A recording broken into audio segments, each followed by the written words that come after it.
150,000 pesos, ma'am. Kailangan nyo na po itong mabayaran sa loob ng 2 araw para ma-schedule ang operasyon. Naramdaman ni Faith ang panlalamig ng buong katawan niya sa sinabi ng babae sa billing section. Tila nabibingi siya. Ang ingay ng mga tao sa paligid, ang tawanan mula sa TV sa waiting area ng ospital, lahat ay naglaho. Tanging ang boses ng babae at ang nakakakilabot na halaga ang umalingaw-ngaw sa isip niya. 150,000 piso. Saan, sa ngalan ng Diyos, siya kukuha ng ganoong kalaking pera? Napayuko si Faith at naramdaman niya ang unti-unting pag-init ng kanyang mga mata. Ibinigay niya ang lahat ng naipon niya.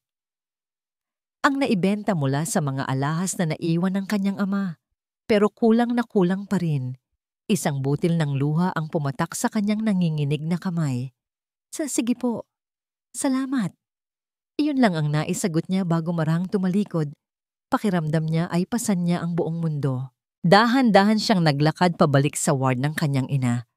Bawat hakbang ay tila may bigat na 1 tonelada. Pagpasok niya sa kwarto, sumalubong sa kanya ang amoy ng gamot at ang mahinang, ritmikong tunog ng makinang sumusubaybay sa tibok ng puso ni Aling Martha. Nakatulog ang kanyang ina. Ang maputla nitong mukha ay payapa. Ngunit bakas pa rin dito ang hirap na pinagdadaanan. Hinaplos ni Faith ang buhok nito. Maingat na huwag magalaw ang dextrose na nakakabit sa kamay nito. Nay, anong gagawin ko? Bulong niya sa hangin. Pangako, gagawa ako ng paraan. Hindi kita pababayaan. Lumabas siya ng ospital na tulala. Hindi niya alam kung saan pupunta. Ang isip niya ay blangko. Puno ng desperasyon. Naglakad siya ng naglakad hanggang sa hindi niya namalayan na napadpad na siya sa isang malaking, magarbong mall. Ang malamig na hangin mula sa aircon ay tila gumising sa kanya. Napapaligiran siya ng mga taong masaya. May bitbit na mga pinamili. Tumatawa. Napatingin siya sa suot niya. Isang kupas na t-shirt at lumang maong. Pakiramdam niya ay hindi siya kabilang doon. Faith? Faith Reyes, ikaw ba yan? Isang pamilyar na boses ang pumukaw sa kanya. Lumingon siya at nakita ang isang babaeng nakasuot ng isang eleganteng pulang bestida. May bitbit na mamahaling handbag. Saglit siyang natigilan bago niya ito nakilala. Nadia? Ngumiti ito ng malapad. Ako nga. Grabe ang tagal na nating hindi nagkita. Kamusta ka na? Lumapit ito at niyakap siya ng mahigpit. Naamoy ni Faith ang mamahalin nitong pabango. Isang amoy na hinding-hindi niya malalanghap sa mundo niya. Oo, okay lang ako, Nadia. Ikaw, kamusta ka na? Nahihiyang sagot ni Faith. Heto, okay naman. Sabi ni Nadia habang tinitingnan siya mula ulo hanggang paa. May bahid ng kung ano sa mga mata nito na hindi mabasa ni Faith. Teka, anong ginagawa mo dito? Mag-shopping? Tara, samahan mo ako magkape. My treat. Bago pa man makatanggi si Faith, hinila na siya ni Nadia patungo sa isang mamahaling coffee shop sa loob ng mall. Habang nagkukwentuhan sila, nalaman ni Faith na nakapag-asawa si Nadia ng isang napakayamang CEO. Siya na ngayon si Mrs. Nadia De Villa. Nakatira sa isang mansyon, may mga driver, mga katulong, isang buhay na parang sa pelikula. Samantalang si Faith, nagkwento lang siya ng pangkalahatan. Sinabing nagtatrabaho siya sa isang maliit na kumpanya at inaalagaan ng kanyang ina. Hindi niya magawang aminin ang tunay niyang kalagayan. Nakakahiya. Alam mo, Faith, na-miss kita. Sabi ni Nadia na hinawakan ang kamay niya sa ibabaw ng mesa. You were my only true friend back then, kaya gusto kitang tulungan. Biglang nagkaroon ng pag-asa sa puso ni Faith. Sasabihin na sana niya ang tungkol sa problema niya nang magsalita ulit si Nadia. Pero, pwede bang sa bahay na tayo mag-usap? Mas pribado doon. Please, I want you to see my house. Dinala ng driver ni Nadia si Faith sa isang subdibisyon na ang mga bahay ay parang mga palasyo. Ang mansyon ni Nadia ay puti, malawak, At may hardin na mas malaki pa sa lote ng bahay nila dati.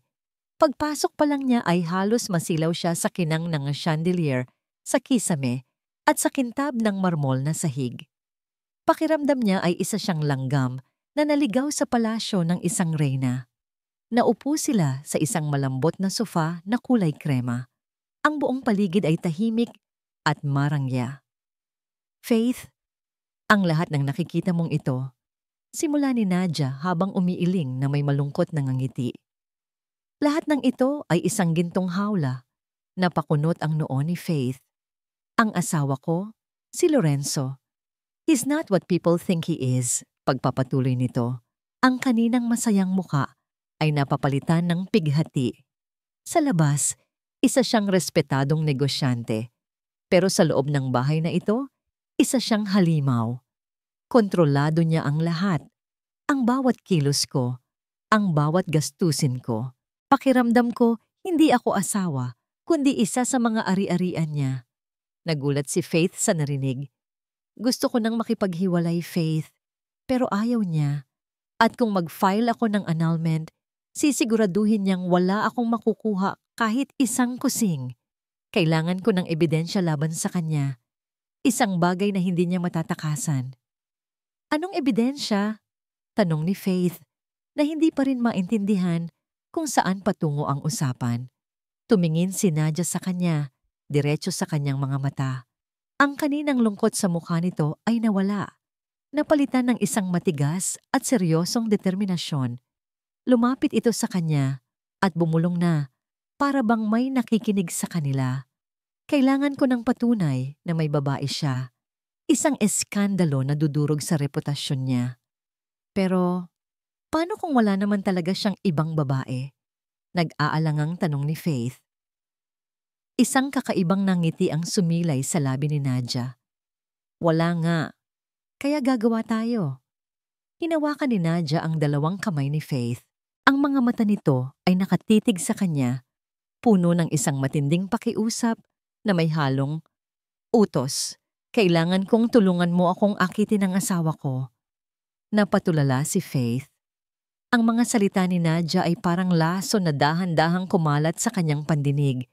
Pinamanhid ang buo niyang pagkatao. Ano? Simple lang, Faith. You will be the other woman.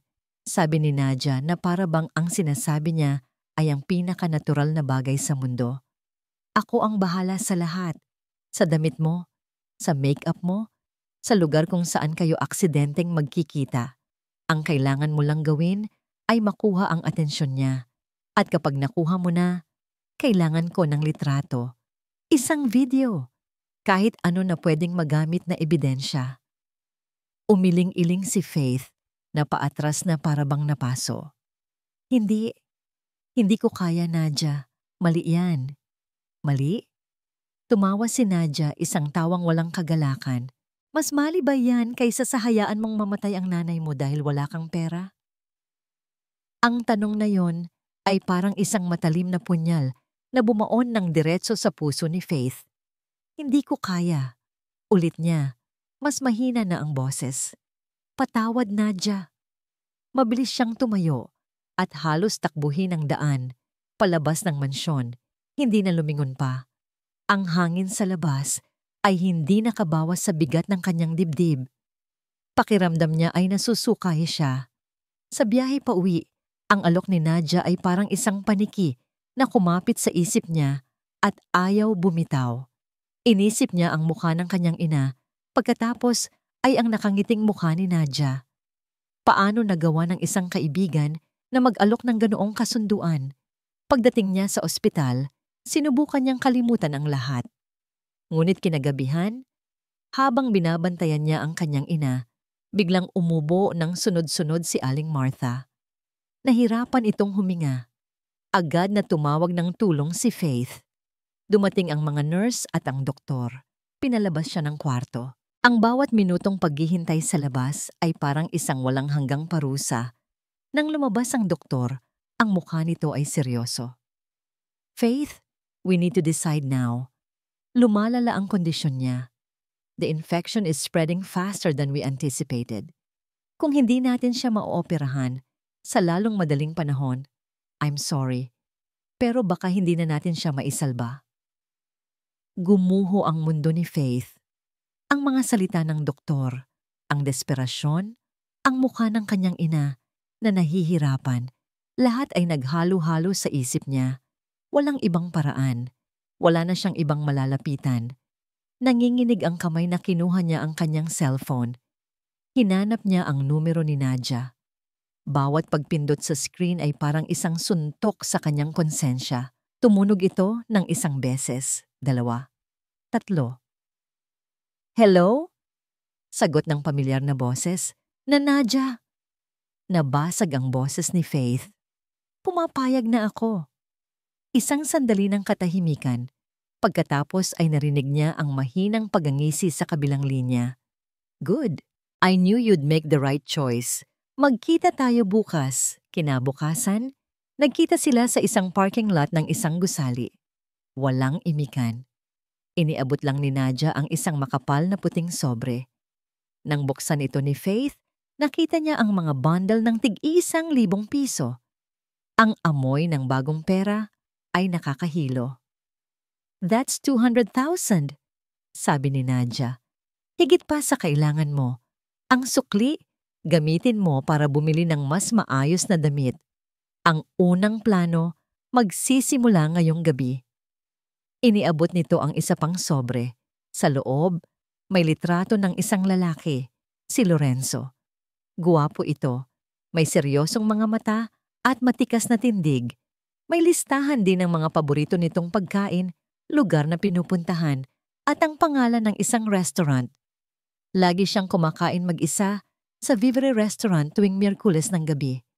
It's me time, sabi niya. Paliwanag ni Nadia. Pumunta ka doon. Magpanggap kang naghihintay ng kadate na hindi dumating.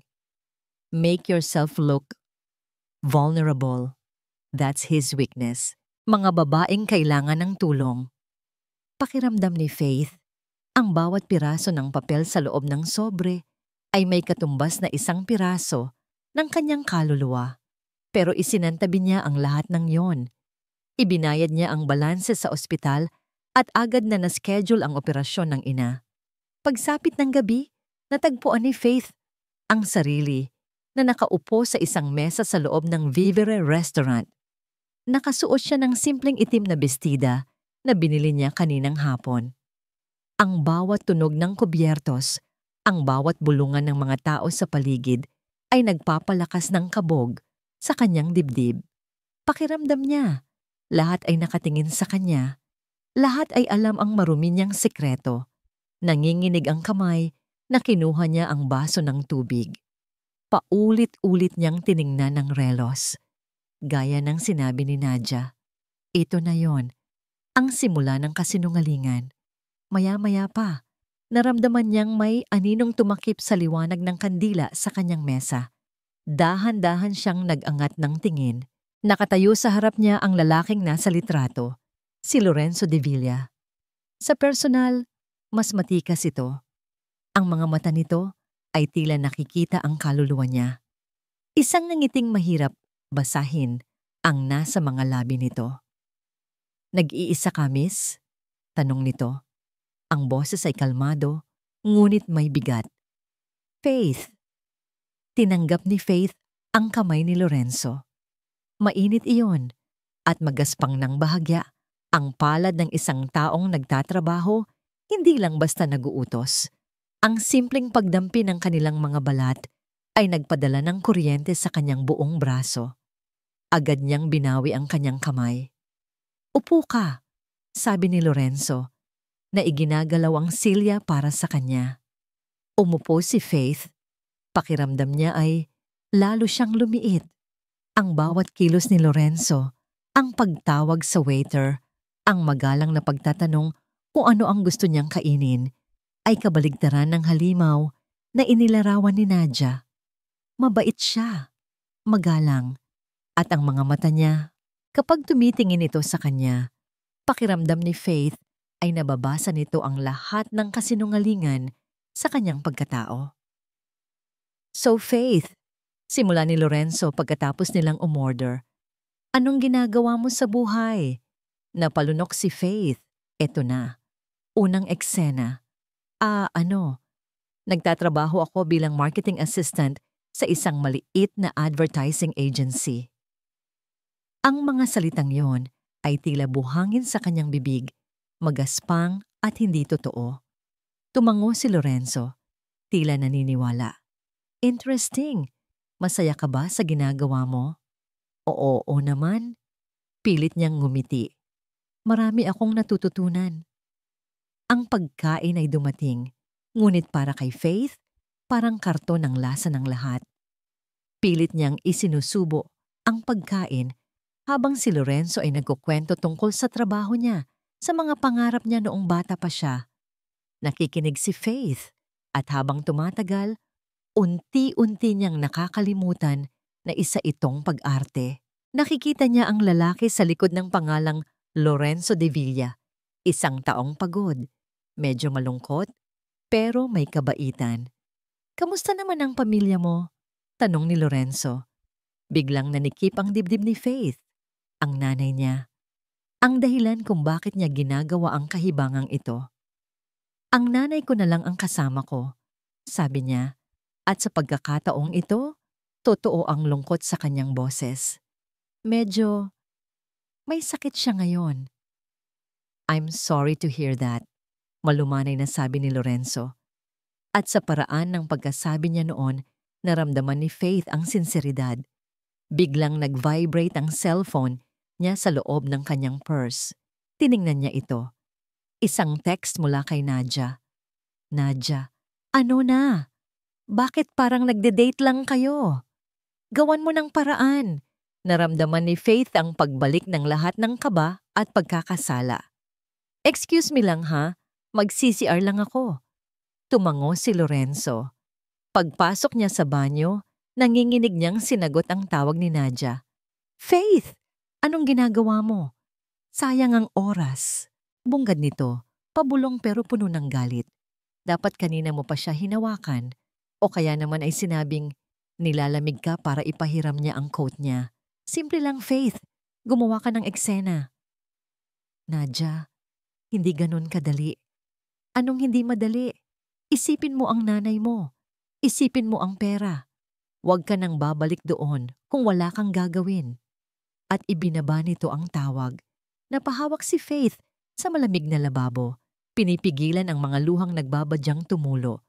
Huminga siya ng malalim at naghilamos. Pagtingin niya sa salamin, isang babaeng hindi niya kilala ang nakatingin pabalik. Isang sinungaling, isang manloloko.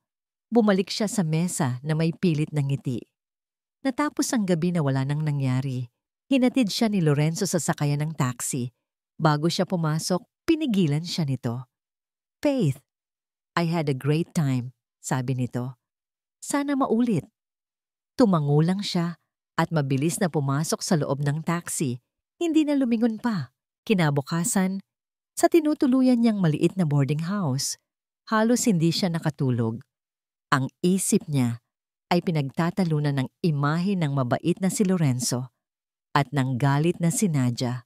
Paggising niya, isang malaking bouquet ng mga puting rosas ang sumalubong sa kanya sa ibaba. Iniwan daw ng isang delivery man. Nagtaka ang landlady. Nagulat ang mga kasama niya. Nanginginig niyang kinuha ang card. Faith, sana napangiti kita. Looking forward to seeing you again. L. Napahawak siya sa kanyang dibdib. Ang puso niya ay kumakarera. Isang bahagi niya ang kinikilig, isang pakiramdam na matagal na niyang hindi naramdaman. Ngunit mas malaking bahagi niya ang nasasaktan. Hindi niya ito karapat-dapat. Ang mga bulaklak na ito ay para sa isang babaeng hindi naman talaga siya. Sa sumunod na mga araw, nagpatuloy ang pagpapadala ni Lorenzo ng mga mensahe. Mga simpleng kumusta ka o kumain ka na ba? At bawat text ay nagpapahirap sa kalooban ni Faith. Sa wakas, nag-aya itong magkita ulit. Hindi sa isang restaurant, kundi sa isang tahimik na parke sa may baybayin. Pumayag si Faith. Alam na ito na ang pagkakataon na hinihintay ni Nadia. Naglalakad sila sa tabi ng dagat. Ang hangin ay malamig at presko. Tahimik lang sila pareho, pinapanood ang paglubog ng araw. Alam mo, Faith, biglang sabi ni Lorenzo, sa'yo ko lang ulit naramdaman to. Ang alin? Ang maging payapa, sabi nito, tumingin sa kanya. May kung ano sa'yo na nakakagaan ng loob. At sa sandaling iyon, hindi na napigilan ni Faith ang sarili. Isang butil ng luha ang pumatak mula sa kanyang mata. Nagulat si Lorenzo. Agad itong lumapit. Hey, may nasabi ba akong mali? Umiling si Faith. Mabilis na pinunasan ng luha. Wala. Pasensya na. Pero hindi binitawan ni Lorenzo ang tingin sa kanya. Hinawakan nito ang kamay niya. Ang init ng palad nito ay muling nagpadala ng pamilyar na kuryente sa kanya. Tumingin ito ng diretso sa kanyang mga mata. Ang ekspresyon ay seryoso at puno ng pag-aalala. Faith, may itinatago ka ba sa akin? Faith, may itinatago ka ba sa akin? Binitiwan ni Lorenzo ang tanong na yon na parang isang batong ibinagsak sa tahimik na tubig. Pinanood niya ang mga alon ng emosyon na dumaan sa mukha ni Faith. Gulat, takot at higit sa lahat, matinding pagkakasala. Ang mabilis nitong pag-iling at ang pilit na pagtanggi ay hindi nakakumbinsi sa kanya. Ngunit ang mga luhang kumawala mula sa mga mata nito, iyon ay totoo. Ang sakit na nakita niya roon ay hindi bahagi ng isang script. Habang pinagmamasdan niya itong tumatakbo palayo at sumasakay ng taxi, isang bagay ang naging malinaw kay Lorenzo. Si Faith Reyes ay hindi isang manlalaro. Sa larong ito, isa lang din siyang piyesa, isang biktimang pain, katulad niya. Pag-uwi niya sa malamig at malawak na mansyon, dumiretso siya sa kanyang study. Binuksan niya ang kanyang laptop at tiningnan ang email na ipinadala ni Mang Tony. Naglalaman ito ng kumpletong report tungkol kay Faith. Mga litrato. Tiningnan niya ang mga ito isa-isa. May isang litrato kung saan nakaupo si Faith sa tabi ng kama ng kanyang ina sa ospital. Binabasahan ito ng libro. May isa kung saan pagod itong nakasandal sa pader ng waiting area, halatang puyat. At may isa kung saan nakapila ito sa isang karinderya. Bumibili ng murang ulam na nakabalot sa plastik. Isang kirot ang gumuhit sa puso ni Lorenzo. This is not a predator. This is a daughter. Dito nagbago ang lahat para sa kanya. Ang plano niya ay hindi na lang tungkol sa paghihiganti. Naging tungkol na rin ito sa pagprotekta. Kailangan niyang tapusin ang laro ni Nadia, hindi lang para sa sarili niya, kundi para na ring iligtas si Faith mula sa mas malalim na pagkakalubog. Kinabukasan sa opisina, ipinatawag niya si Bernard sa kanyang conference room. Bernard, kumusta ang progress ng bago nating proyekto? Tanong ni Lorenzo. Pinanatiling kalmado at propesyonal ang kanyang boses. Maayos naman, sir. Nakangiting sagot ni Bernard. Everything is on schedule. Tumango si Lorenzo. Kinuha ang isang folder at inilapag sa mesa. Good. Dahil ayokong magkaroon ng anumang problema. Siguraduhin mong walang anumang leaks sa team mo, Bernard. Mahirap na. Baka pati ang pundasyon ng kumpanya gumuho dahil sa isang taong hindi mapagkakatiwalaan. Idiniin niya ang huling salita habang tinititigan ang kanyang pinsan. Nakita niya ang bahagyang pagbabago sa ekspresyon nito. Isang kislap ng kaba na mabilis ding nawala. Makakaasa ka, sir, sabi ni Bernard. Alam ni Lorenzo na nakuha ng pinsan niya ang mensahe. Pagkatapos nito, sinimulan ni Lorenzo ang ikalawang yugto ng kanyang plano. Kailangan niyang subukan si Faith. Kailangan niyang malaman kung ang nakikita ba niyang kabaitan dito ay totoo o bahagi pa rin ng pag-arte. Isang hapon, bago siya umalis ng opisina, sinadya niyang ibagsak ang isang mabigat na paperweight sa kanyang braso. Hindi ganoon kalakas, sapat lang para mag-iwan ng isang pangit, mamula-mulang pasa. Pagkatapos ay tinawagan niya si Faith. Faith? Lorenzo to. Pwede ba tayong magkita?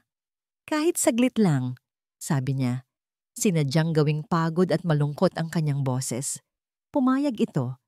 Nagkita sila sa isang maliit at tahimik na kapihan. Okay ka lang? Parang may problema. Bungad agad ni Faith pagkaupo nito. Ang pag-aalala sa boses nito ay hindi tunog peke. Ito na ang pagkakataon niya. Itinaas niya ang kanyang kamay para kunin ang baso ng tubig. Sinisiguradong makikita nito ang pasa sa kanyang braso. At gaya ng inaasahan niya, nakikita nga ito ni Faith. Nakita niya kung paano nanlaki ang mga mata nito. Ang pag-aalala na agad na gumuhit sa mukha nito. Lorenzo, anong nangyari sa braso mo? Umiling lang si Lorenzo, mapait na ngumiti. Wala to. Nag-away lang kami ni Nadia kagabi. Minsan, kapag nagagalit siya, nagiging bayolente. Isang kasinungalingan, pero isang kinakailangang kasinungalingan. Agad nitong hinawakan ng braso niya, marahan, na para bang natatakot na masaktan siya lalo. Sinaktan ka niya. Tumingin si Lorenzo sa mga mata ni Faith. Walang bahid ng pagkukunwari. Ang nakita niya ay purong simpatya at pag-aalala. Ang naramdaman niya sa haplos nito ay hindi pang-akit, kundi pag-aaruga. Sa sandaling iyon, lahat ng pagdududa ni Lorenzo ay naglaho. Hindi ito acting. Naramdaman niya ang isang kakaibang bugso ng damdamin. Isang pagnanais na protektahan ang babaeng ito mula sa lahat ng dumi ng mundo. Isang mundong siya mismo ang gumawa para sa kanila. Hindi niya namalayan na unti-unti na niyang inilalapit ang kanyang mukha sa mukha nito. Nakita niya ang paglaki ng mga mata ni Faith, ang bahagyang pagbuka ng mga labi nito. Ang distansya sa pagitan nila ay numinipis, at ang tanging naririnig na lang niya ay ang malakas na tibok ng sarili niyang puso. Ang pagitan sa kanilang mga labi ay halos isang daliri na lang. Naamoy ni Faith ang banayad na pabango ni Lorenzo, isang amoy na panlalaki at nakakaadik. Ang mga mata nito ay nakatitig sa kanya, malalim at puno ng isang emosyon na hindi niya mabasa. Isang bahagi ng kanyang pagkatao, ang bahaging uhaw sa kalinga, ay sumisigaw na hayaan na lang kung anuman ang mangyayari. Ngunit ang mas malaking bahagi niya, ang kanyang konsensya, ay nagwawala. Mali ito. Lahat ng ito ay mali. Bago pa man maglapat ang kanilang mga labi, mabilis na umiwas ng mukha si Faith. Itinulak niya ng bahagya ang dibdib nito. Lorenzo? Hindi pwede. Nakita niya ang gulat at pagkalito sa mukha nito. Ngunit sa halip na magalit, tumangulang ito at umatras. Pasensya na. Nadala lang ako. Ang natitirang oras na magkasama sila ay napuno ng nakabibinging katahimikan. Sa mga sumunod na araw, lalong lumaki ang pag-aalinlangan sa puso ni Faith. Ang Lorenzo na nakikilala niya ay isang lalaking maginoo, malungkot at puno ng pangarap. Isang gabi, ikinuwento nito sa kanya ang pangarap nitong magtayo ng isang maliit na farm resort sa probinsya, malayo sa gulo ng syudad. Gusto ko lang ng simpleng buhay, Faith. Isang lugar kung saan payapa ang paggising ko sa umaga. Sabi nito habang nakatingin sa malayo. Paano magiging halimaw ang isang taong may ganitong pangarap? Paano niya sasaktan ng isang taong nagpakita sa kanya ng kabaitan? Samantala, si Nadia ay walang tigil sa pagtawag at pag-text. Ang bawat mensahe ay puno ng pagbabanta at pag-uutos. Kulang na lang daw ay umarte si Faith na nabuntis para lang mapabilis ang plano. Ang bawat salita ni Nadia ay nag-iiwan ng maruming lasa sa bibig ni Faith. Isang hapon, nag-text si Nadia. Pumunta ka sa bahay. Ngayon din. Kailangan nating mag-usap. Napabuntong hininga na lang si Faith. Kailangan na niyang tapusin ito. Pupuntahan niya si Nadia, ibabalik ang natitirang pera at sasabihing ayaw na niya. Bahala na. Pagdating niya sa mansyon, pinapasok siya ng katulong. Nasa may pool area po si Ma'am Nadia. Habang naglalakad si Faith sa malawak na koridor, narinig niya ang boses ni Nadia, kasama ang isang boses ng lalaki. Nagtatawanan sila. Ang galing mo talaga. Mahal ko, sabi ng lalaki. Dahan-dahang sumilip si Faith mula sa isang malaking halaman.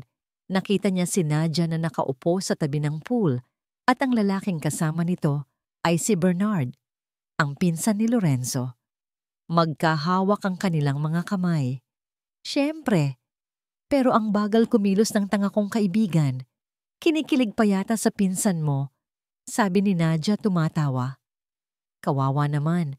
Akala niya siguro totoong may gusto sa kanya si Lorenzo. Naramdaman ni Faith na nanigas ang buo niyang katawan. Ang tinutukoy nila ay siya. Hayaan mo na, sabi ni Bernard. Basta makuha lang natin ang ebidensya.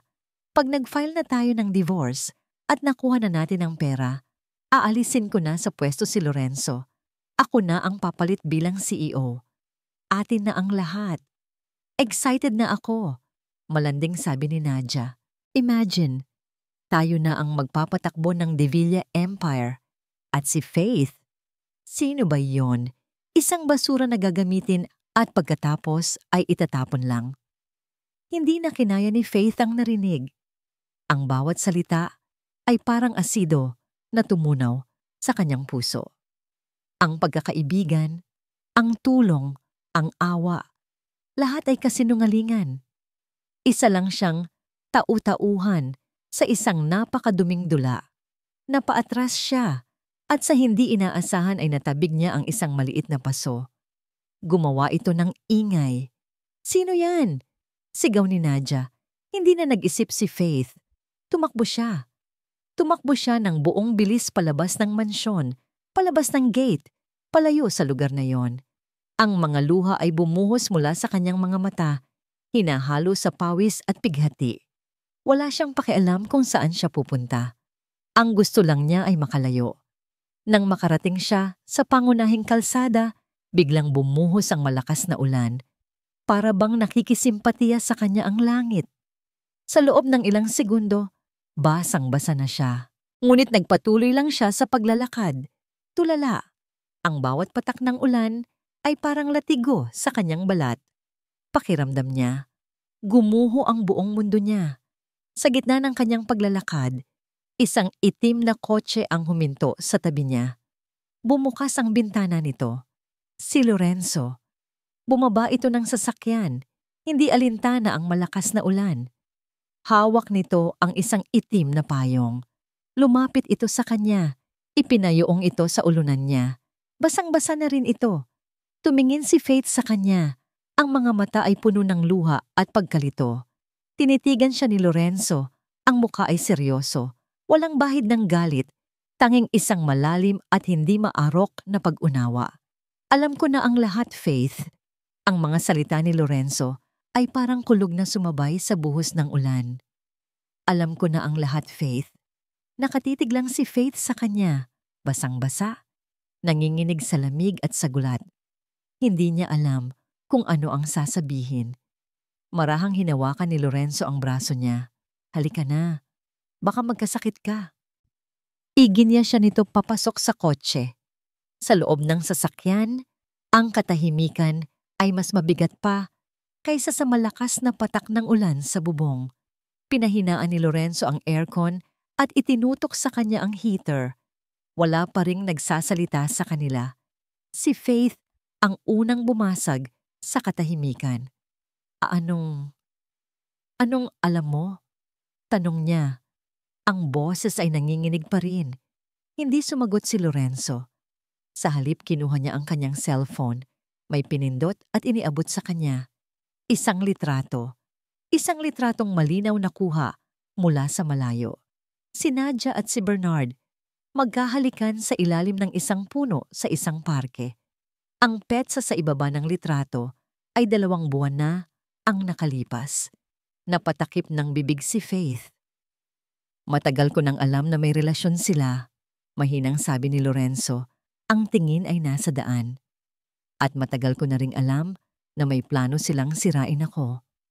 Ang hindi ko alam ay kung sino ang gagamitin nila. Hanggang sa dumating ka. Isang malamig na pakiramdam ang gumapang sa buong katawan ni Faith. Isang pakiramdam na mas masahol pa sa pagkakatuklas niya sa katotohanan tungkol kay Nadia. Kaya hinayaan mo lang, tanong din niya. Ang boses ay unti-unting tumataas. Hinayaan mo akong magmukhang tanga? Hinayaan mo akong isipin na gusto mo ako? Ginamit mo rin ako. Ang sakit ng katotohanan ay doble. Hindi lang si Nadia ang nanloko sa kanya. Pati si Lorenzo, ang lalaking pinagsimulan niyang pagkatiwalaan, ay bahagi rin pala ng isang malaking laro. Isa lang siyang piyesa sa chessboard nilang lahat. Hindi, Faith, makinig ka, sabi ni Lorenzo, huminto sa gilid ng daan at humarap sa kanya. Noong una, oo, plano kong sakyan ang laro nila. Pero nang makilala kita, nang makita ko kung sino ka talaga, nagbago ang lahat. Hindi ka katulad nila. At ayokong madamay ka sa gulo na ito nang higit pa sa nangyari na. Pero damay na ako, sigaw ni Faith. Ang mga luha ay muling bumuhos. Ano sa tingin mo ang nararamdaman ko ngayon? Nagtitiwala ako sa'yo. Kaya nga ako nandito, sabi ni Lorenzo. Ang boses ay puno ng pakiusap. Dahil kailangan kong itama ito at kailangan kita para gawin yon. Tulungan mo ako, Faith. Maging testigo ka. Sabihin mo sa korte ang lahat ng ginawa ni Nadia. Ito lang ang paraan para matigil na sila.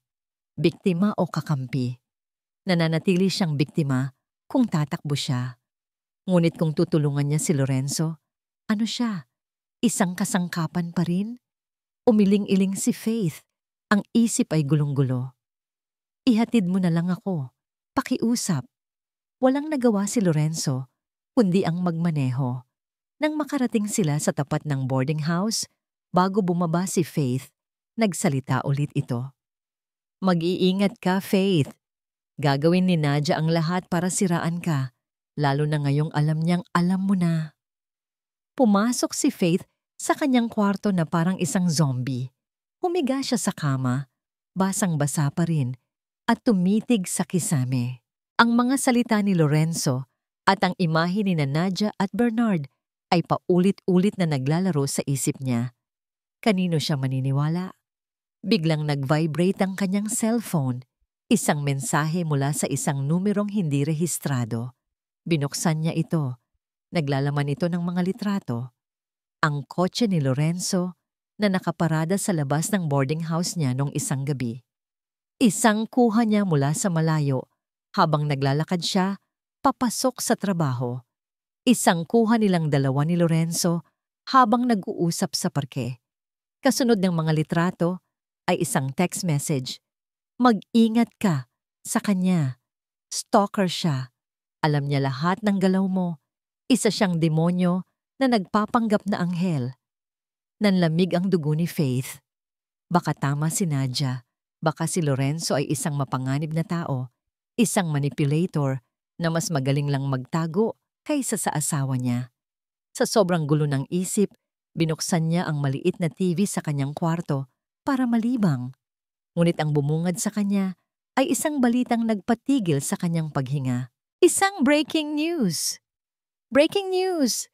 Nadia De Villa, may bahay ng kilalang business tycoon na si Lorenzo De Villa, di umano'y dinukot ilang oras lang ang nakalipas, sabi ng news anchor. Ayon sa isang source, isang person of interest, na sinasabing karelasyon ng kanyang asawa, ang huling nakitang kasama, di umano, ni Mrs. De Villa bago ito nawala. At sa screen, ipinakita ang isang litrato. Ang litrato niya. Kasabay noon, isang malakas at sunod-sunod na katok ang umalingaw-ngaw sa kanyang pinto. Faith! Faith! Buksan mo to! May mga pulis sa labas! Hinahanap ka! Sigaw ng kanyang landlady. Bago pa man siya makagalaw, bumukas ng malakas ang pinto. 2 unipormadong pulis ang pumasok. Miss Faith Reyes, pangalan ng hepe, kailangan niyo pong sumama sa amin sa presinto para sa ilang katanungan. Ang mga mata ni Faith ay nanlalaki sa takot. Napatingin siya sa paligid ng kanyang kwarto, sa mga damit na binili niya gamit ang pera ni Nadia, sa cellphone kung saan naroroon ang mga text ni Lorenzo. Lahat ng ito, Lahat ay ebidensya. Wala siyang matakbuhan. Wala siyang mapagkatiwalaan. Ang bitag ay nagsara na. At siya, nasa gitna nito, nag-iisa. Ang courtroom ay malamig at tahimik. Nakaupo si Faith sa tabi ng kanyang public attorney, isang babaeng mukhang pagod na sa buhay. Pakiramdam niya ay libo-libong mga mata ang nakatutok sa kanya, bawat isa ay humuhusga. Sa kabilang panig, naroon si Nadia nakasuot ng puti, ang mukha ay balot ng pekeng pighati, katabi ang kanyang magaling na abogado, at si Bernard, na nagpapanggap na nag-aalalang kamag-anak. Sa dulo ng silid, malapit sa pinto, nakatayo si Lorenzo. Mag-isa. Ang mukha niya ay seryoso at hindi mabasa. Nagtama ang kanilang mga mata, ngunit mabilis na umiwas si Faith. Hindi niya alam kung dapat pa ba siyang magtiwala. Nagsimula ang paglilitis. Ang abogado ni Nadia ang unang tumayo. Mahusay siyang magsalita. Pinalabas niya na si Nadia ay isang martir na asawa, isang biktima ng isang malupit at mapanlinlang na lalaki. Your Honor, simula ng abogado, ang boses ay puno ng drama. Ang kliyente ko, si Mrs. Nadia De Villa, ay nagtiis sa loob ng maraming taon sa kamay ng kanyang asawa. Ngunit ang huling dagok na hindi na niya kinaya ay ang pagpasok ng isang babae sa kanilang buhay, isang babaeng desperada at sakim sa pera. Itinuro niya si Faith. Ang babaeng iyan, si Faith Reyes, ay inakit ang asawa ng aking kliyente. At nang matuklasan ni Mrs. De Villa ang kanilang relasyon, ano ang ginawa nila? Tinangka nilang patahimikin ang aking kliyente sa pamamagitan ng isang pekeng kidnapping. Naglabas siya ng mga ebidensya, mga bank statement na nagpapakitang nagdeposito si Lorenzo ng malaking halaga sa account ni Faith. Ang perang galing talaga kay Nadia. Mga kopya ng text messages ni na Lorenzo at Faith na kapag binasa ng walang konteksto ay nagmumukhang palitan ng mensahe ng magkasintahan. Ipinakita rin niya ang mga litrato kung saan sinusundan ni Lorenzo si Faith, na ipinalabas nilang patunay ng obsesyon nito. Bawat ebidensya ay isang sampal sa mukha ni Faith. Pakiramdam niya ay unti-unti siyang inilulubog sa kumunoy ng mga kasinungalingan. Wala siyang kalaban-laban. Nang si Nadia na ang tumayo para magbigay ng testimonya, umarte itong parang bida sa isang teleserye.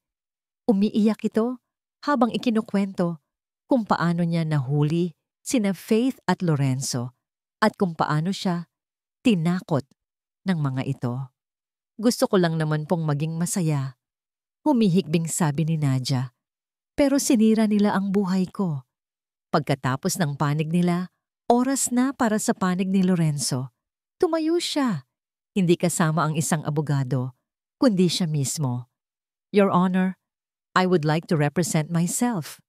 Anunsyo niya na ikinagulat ng lahat, lalo na ni Nadia. Kalmado siyang lumapit sa gitna.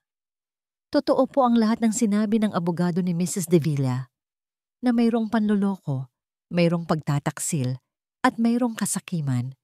Ang nag-iisa niya lang pong pagkakamali ay kung sino ang tunay na may sala. Tumingin siya kay Nadia pagkatapos ay kay Bernard. Your Honor, I would like to present my first piece of evidence. Ipinakita niya sa screen ang mga litrato ni Nadia at Bernard na magkasama, magkahalikan, magkayakap, nagkaroon ng bulungan sa buong courtroom. Nakita ni Faith ang gulat at takot sa mukha ni Nadia. At para patunayan na hindi lang ito isang simpleng affair, pagpapatuloy ni Lorenzo, I would like to play an audio recording for the court. May pinindot siya sa kanyang laptop at biglang umalingaw-ngaw sa buong silid ang boses ni Nadia at Bernard mula sa isang recording device na matagal na palang ikinabit ni Lorenzo sa opisina ng kanyang pinsan. Ang bagal kumilos ng tanga kong kaibigan. Pag nakuha na natin ang pera, aalisin ko na sa pwesto si Lorenzo. At si Faith? Sino ba yon? Isang basura na gagamitin at pagkatapos ay itatapon lang. Ang bawat salita ay parang bombang sumabog sa loob ng silid. Napahawak si Faith sa kanyang upuan, hindi makapaniwala sa naririnig. Totoo nga, totoo ang lahat ng sinabi ni Lorenzo. Si Nadia ay namutla na parang isang patay. Si Bernard naman ay hindi mapakali sa kanyang upuan. Ngunit hindi pa tapos si Lorenzo. At tungkol naman po sa pekeng kidnapping, sabi niya, hindi po pekeng kidnapping ang nangyari. Ang nangyari po ay isang planadong pagtatangka. Pero hindi nila alam na habang pinaplano nila ito, ang lahat ng kanilang pag-uusap ay naririnig ng taong pinagkakatiwalaan nila. Nagbigay siya ng hudyat, bumukas ang pinto ng courtroom.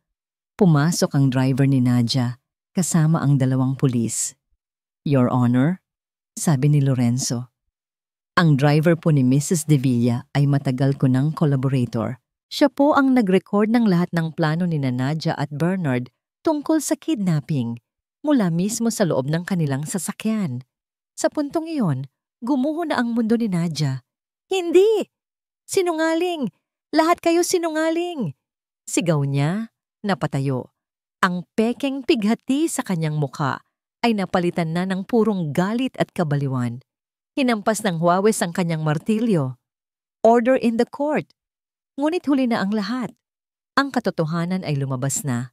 Inutusan ng Huwawes ang mga pulis na arestuhin sina Nadia at Bernard para sa perjury, conspiracy at attempted fraud. Habang kinakaladkad sila palabas, napatingin si Nadia kay Faith. Ang mga mata nito ay nag-aapoy sa galit. Hindi pa tayo tapos, Faith! Sigaw nito. Sinisira mo ang buhay ko. Magsisisi ka. At pagkatapos ay nawala na sila. Naiwan ang katahimikan sa loob ng courtroom. Tumingin si Faith kay Lorenzo. Nakatingin din ito sa kanya. Sa mga mata nito, wala siyang nakitang pagtatagumpay. Ang nakita niya lang ay lungkot at panghihinayang. Tapos na ang lahat. Ang ingay ng korte ay napalitan ng katahimikan. Ang mga tao ay unti-unting nagsilabasan. Nag-iiwan ng mga bulungan na parang mga bubuyog. Si Faith ay naiwang nakaupo, nakatulala sa kawalan. Tapos na ang gulo. Napatunayan na siyang inosente. Ngunit bakit pakiramdam niya ay talo pa rin siya? Ang mga salita ni Nadia, ang mga kasinungalingan, ang katotohanang nagamit siya, lahat ay nag-iwan ng malalim na sugat sa kanyang pagkatao. Faith? Napalingon siya. Si Lorenzo. Nakatayo ito sa harap niya. Ang mga mata ay puno ng pag-aalala. Okay ka lang? Tanong nito. Umiling si Faith. Hindi ko alam. Iyon ang pinakatotoong sagot na maibibigay niya. Halika, ihatid na kita. Alok ni Lorenzo. Naglakad sila palabas ng korte ng walang imikan. Sa labas, sumasalubong ang liwanag ng araw. Ngunit para kay Faith, madilim pa rin ang lahat. Sa loob ng sasakyan, binasag ni Lorenzo ang katahimikan. Faith, tungkol sa mga nangyari, I'm sorry. Sana hindi ka na nadamay dito. Tapos na yon, Lorenzo, sabi ni Faith. Ang boses ay pagod. Pero hindi ko alam kung paano ako magsisimula ulit. Ang pangalan ko, ang mukha ko, nasa balita. Paano ako haharap sa mga tao? Lilipas din yan, sabi ni Lorenzo. Tutulungan kita. Pwede kitang bigyan ng trabaho sa kumpanya ko o kung gusto mo, bibigyan kita ng puhunan para magsimula ng sarili mong negosyo. Kahit ano, Faith, sabihin mo lang. Umiling si Faith. Hindi pera ang kailangan ko, Lorenzo. Ang kailangan ko, kapayapaan. Ihininto ni Lorenzo ang sasakyan sa tapat ng ospital. Naiintindihan ko, sabi nito, malungkot ang boses. Magpagaling ka, at kung may kailangan ka, kahit ano, tawagan mo lang ako. Bumaba si Faith nang hindi na lumingon. Sa mga sumunod na araw, ang operasyon ng kanyang ina ay naging matagumpay. Habang nagpapagaling si Aling Martha, si Faith naman ang tila ng hina. Ang bawat pagbukas niya ng TV o social media ay nagpapaalala sa kanya ng eskandalo. Kahit na bayani ang turing sa kanya ng iba, para sa sarili niya, isa pa rin siyang bahagi ng isang maruming kwento. Isang hapon, habang nakaupo siya sa tabi ng kanyang ina, nagsalita ito. "Anak," sabi ni Aling Martha, "ang boses ay mahina pa, pero malinaw na. Bakit hindi mo na tayo umuwi sa probinsya, sa bahay ng lola mo? Doon, tahimik, makakapag-isip ka." Ang ideya ay parang isang sinag ng liwanag sa madilim na silid. Ang probinsya, ang lugar kung saan siya lumaki, ang lugar na puno ng masasayang alaala, bago pa man dumating ang lahat ng gulo. "Sige po, Nay," sabi ni Faith. Isang maliit na ngiti ang unang sumilay sa kanyang labi sa loob ng maraming araw. "Uuwi na tayo." Inayos niya ang lahat. Nagpa-discharge sa ospital. Ibinenta ang ilang gamit na pwede pang ibenta. At isang gabi, bago ang kanilang pag-alis, kinuha niya ang isang piraso ng papel at nagsulat. "Lorenzo, salamat sa lahat ng tulong mo. Napatunayan ko na ang pagiging inosente ko at iyon ay sapat na. Ngunit ang syudad na ito, masyado ng maraming alaala ng sakit. Kailangan kong bumalik kung saan ako nagsimula. Kailangan kong hanapin ulit ang sarili ko. Siguro, balang araw, kapag magaling na ang lahat ng sugat, magkikita ulit tayo. Pero sa ngayon, paalam. Nagpapasalamat, Faith." Iniwan niya ang sulat sa lobby ng gusali kung saan nakatira si Lorenzo. Pagkatapos, sumakay na siya sa taxi kung saan naghihintay ang kanyang ina. Habang ang bus ay dahan-dahang umaalis sa terminal, pinagmasdan ni Faith ang mga ilaw ng syudad na unti-unting lumiliit. Bawat ilaw na yon ay isang paalala ng isang buhay na ayaw na niyang balikan. Pagdating nila sa probinsya, isang payak na buhay ang sumalubong sa kanila. Isang maliit na bahay na kahoy, isang hardin na puno ng mga gulay, at ang sariwang hangin na malayo sa polusyon. Dito, nagsimula siyang maghilom. Inalagaan niya ang kanyang ina. Nagtanim siya sa hardin. Naglakad-lakad sa mga pilapil tuwing hapon. Sa bawat araw na lumilipas, unti-unting nabubura ang bigat sa kanyang dibdib. Ang babaeng nasa korte ay unti-unting naglalaho, at ang bumabalik ay ang simpleng si Faith, ang anak, ang kaibigan, ang babaeng may mga pangarap. Isang buwan ang lumipas. Isang hapon, habang nagdidilig siya ng mga halaman sa harap ng kanilang bahay, isang pamilyar na itim na kotse ang huminto sa kanilang tapat. Ang puso ni Faith ay biglang kumabog ng malakas.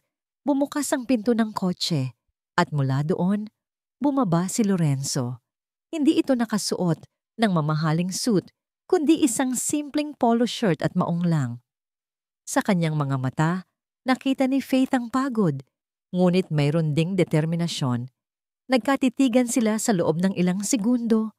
Ang tanging maririnig ay ang huni ng mga ibon at ang tibok ng kanilang mga puso. Nabitawan ni Faith ang hawak niyang pandilig. Ang tubig ay tumapon sa tuyong lupa, ngunit hindi niya ito inalintana. Ang buong atensyon niya ay nakatuon sa lalaking nakatayo sa harap ng kanilang gate. Si Lorenzo. Anong ginagawa niya dito? Paano niya nalaman? Libo-libong tanong ang bumuo sa isip ni Faith, ngunit walang lumabas na salita sa kanyang bibig. Naglakad ito palapit. Marahang binuksan ang maliit na kawayang gate. "Faith," sabi nito. Ang boses ay may halong hiya at pag-aalinlangan. "Pasensya na kung bigla akong sumulpot. Paano mo nalaman?" Iyon lang ang naisatinig ni Faith. "Tinanong ko si Mang Tony, ang imbestigador ko. Alam mo na, para lang siguraduhing ligtas ka." Pagamin nito. "Nang mabasa ko ang sulat mo, alam kong kailangan kitang puntahan. Pero hindi agad. Gusto kitang bigyan ng panahon, ng espasyo." Tumingin si Lorenzo sa paligid, sa maliit na bahay, sa hardin, sa mga puno ng niyog sa malayo. Isang simpleng nangiti ang sumilay sa labi nito. Mukhang ito na yung farm resort na pangarap ko. Hindi alam ni Faith kung ano ang dapat maramdaman. May isang bahagi sa kanya na masaya. Ngunit may isang bahagi pa rin na natatakot. Pagkakita niya kay Faith, na nakatayo roon sa ilalim ng sikat ng araw.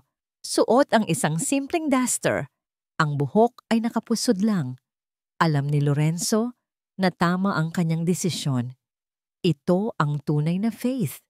Simple, maganda, payapa. Alam kong marami ka pa ring pag-aalinlangan, sabi ni Lorenzo, dahan-dahang lumalapit. At naiintindihan ko. Pero nandito ako, hindi bilang si Lorenzo de Villa, ang CEO. Nandito ako bilang si Lorenzo, isang lalaking gustong patunayan na totoo ang nararamdaman niya. Mula sa loob ng bahay lumabas si Aling Martha, inaalalayan ng isang tungkod. Lorenzo, iho, bati nito na may ngiti. Napadaan ka. Nagulat si Lorenzo. Magandang hapon po, tita. Pasensya na po sa abala. Hindi ka abala, sabi ni Aling Martha. Halika, magkape ka muna sa loob. Tumingin ito kay Faith. Anak, asikasuhin mo ang bisita mo. Sa loob ng sumunod na linggo, nanatili si Lorenzo. Kumuha siya ng isang maliit na kwarto sa paupahan sa bayan. Araw-araw, pumupunta siya sa bahay ni na Faith. Pero hindi lang siya bumibisita. Tumutulong siya. Nakiusap siyang turuan siya ni Aling Martha kung paano mag-alaga ng mga manok. Sinubukan niyang magkumpuni ng sirang bakod. Kahit na mas marami pa ang paltos na nakuha niya sa kamay. Nagbuhat siya ng mga sako ng pataba para sa hardin. Bawat araw, pinapanood siya ni Faith. Nakikita niya ang sinseridad sa bawat kilos nito. Ang CEO na nakilala niya sa syudad ay unti-unting naglalaho at ang napapalit ay isang lalaking simple, masayahin at hindi takot madumihan ang mga kamay. Isang hapon, habang sabay silang naglalakad sa pilapil pauwi mula sa palengke, hindi na napigilan ni Faith. Bakit mo ginagawa to, Lorenzo? Huminto si Lorenzo. Binitiwan niya ang mga bayong na dala at humarap kay Faith. Hinawakan niya ang dalawang kamay nito. Dahil gusto kong malaman mo na hindi ka isang pagkakamali o isang aksidente sa buhay ko, Faith, sabi niya. Ang mga mata ay seryoso at puno ng damdamin. Iya. Ikaw ang dumating sa panahong suko na ako sa lahat. Ikaw ang nagpakita sa akin na mayroon pa palang kabutihan, mayroon pa palang katapatan. Oo, nagsimula tayo sa isang laro, sa isang kasinungalingan. Pero ang naramdaman ko para sa'yo, iyon ang pinakatotoong bagay na nangyari sa akin sa loob ng maraming taon. Naramdaman ni Faith ang pag-init ng kanyang mga mata. Bigyan mo ako ng pagkakataon, Faith. Pakiusap ni Lorenzo. Hayaan mo akong ipakita sa iyo na karapat-dapat ako. Hayaan mo akong mahalin ka sa tamang paraan. Sa pagkakataong yon, wala nang pag-aalinlangan. Ang lahat ng takot ay napalitan ng pag-asa. Tumango si Faith at isang ngiti na may kasamang luha ang gumuhit sa kanyang mukha. Isang maliit at simpleng kasalan ang idinaos sa hardin mismo ng bahay ni na Faith. Ang mga bisita ay ang mga kapitbahay at iilang malalapit na kaibigan. Walang media, walang karangyaan. Tanging puro at totoong pagmamahalan lang. Nakasuot si Faith ng isang simpleng puting bestida, habang si Lorenzo ay nakasuot ng barong. Pagkatapos ng seremonya, habang pinapanood nila ang paglubog ng araw, niyakap ni Lorenzo mula sa likod ang kanyang asawa. Ibinenta ni Lorenzo ang karamihan sa kanyang shares sa kumpanya. Pinalawak niya ang lupain sa probinsya at tinupad ang kanyang pangarap. Isang maliit, tahimik na farm resort kung saan sila na mismo ang namamahala. Masaya ka ba? Tanong ni Lorenzo. Ibinulong sa tenga ni Faith. Humarap si Faith sa kanya at hinaplos ang kanyang mukha. Sobra. Alam mo, sabi ni Lorenzo, hinawakan ang kamay ni Faith at hinalikan ito. Noon, akala ko ang yaman ay nasa mga building, sa mga numero sa bank account. Tumingin ito ng diretso sa mga mata ni Faith. Ang mga mata nito ay nagniningning sa pag-ibig. Natagpuan ko na ang tunay kong yaman. Ikaw. At sa ilalim ng kulay kahel na langit ng takip silim, Sa isang lugar na tinatawag nilang tahanan, natagpuan nila ang kanilang tunay at walang hanggang kaligayahan.